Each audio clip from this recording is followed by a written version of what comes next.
दोस्तों, आज हम जिस खबर पर बात करने जा रहे हैं वो बेहद अहम और पूरे मिडिल ईस्ट के हालात को हिला देने वाली है। जगह है कतर की राजधानी दोहा और यहाँ हुआ है एक ऐसा हमला जिसने पूरी दुनिया का ध्यान अपनी ओर खींच लिया है। मंगलवार को दोहा की सड़कों पर अचानक कई जोरदार धमाकों की आवाज गूंजी। लोग घबराकर बाहर निकले और देखा कि आसमान में आग और धुएं के गुबार उठ रहे हैं। जी हाँ, हमला किसी और ने नहीं बल्कि इजराइल ने किया।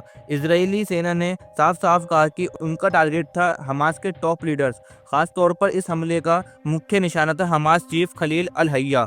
लेकिन किस्मत देखिए, वो तो बाल-बाल बच गया। लेकिन हालांकि इस हमले में 6 और लोग की मौत हो गई है। अब आप सोच रहे होंगे कि ऐसा हमला दोहा जैसे देश में क्यों हुआ?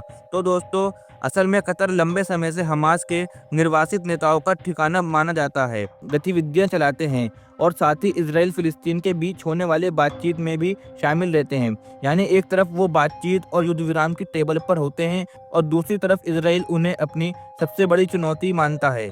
हमले के बाद इसराइल के प्रधानमंत्री नेतन्याहू ने खुद सामने आकर कहा कि हाँ, ये हमला हमने किया है और इसकी पूरी जिम्मेदारी हमारी है। लेकिन सबसे दिलचस्प बात यह है दोस्तों कि यह हमला उस समय हुआ जब हमास के नेता अमेरिका के युद्ध विराम प्रस्ताव पर आपस में चर्चा कर रहे थे।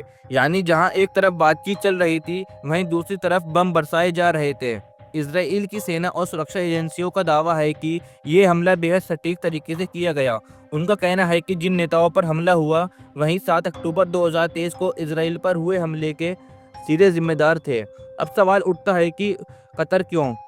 दरअसल हाल ही में इजराइल सेना के जनरल स्टाफ प्रमुख इयाल जमीर ने कहा था कि विदेशों में बैठक हमास नेताओं को भी निशाना बनाया जाएगा।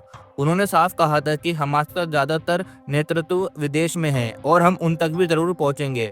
और इसी बयान के कुछ ही दिनों बाद ये हमला हो गया। इसका मतलब साफ है कि इजराइल अब सिर्फ गाजा या वेस्ट बैंक तक सीमित नहीं रहेगा, बल्कि जहां जहां हमास के नेता छिपे होंगे वहां तक पहुंचने की कोशिश करेगा। अब जरा कतर की प्रक्रिया पर भी नजर डालते हैं। हमले के बाद कतर ने इजराइल की जमकर आलोचना की।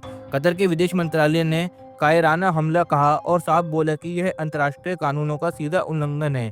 कतर का गुस्सा समझ में आता है, क्योंकि एक तरफ वो हमास और इजराइल के बीच मध्यस्थ की भूमिका निभा रहा था, बातचीत कराने की कोशिश कर रहा था और दूसरी तरफ उसकी राजधानी पर बम गिरा दिए गए। इससे चल रही बातचीत और भी मुश्किल में हो सकती है। लेकिन वहीं इजराइल के अंदर इस हमले की तारीफ भी हुई। इजराइल के वित्त मंत्री बेजलेर स्मोट्रिच ने इस कार्रवाई को सही फैसला बताया। उन्होंने सोशल मीडिया पर लिखा कि आतंकवादियों को दुनिया में कहीं भी छूट नहीं मिलेगी। उन्होंने कहा कि आईडीएफ और शिन बेट ने जो सटीक निशाना लगाया है, वो इस बात का सबूत है कि इजराइल अपने दुश्मनों को कभी भी खुली छूट नहीं देगा। तो दोस्तों, अब हालात ये हैं कि इस हमले के बाद मिडिल ईस्ट की राजनीति और भी ज़्यादा जटिल हो गई है।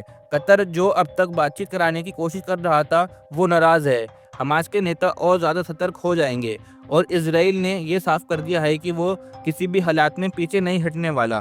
यानी आने वाले दिनों में हालात और ज़्यादा तनावपूर्ण हो सकते हैं।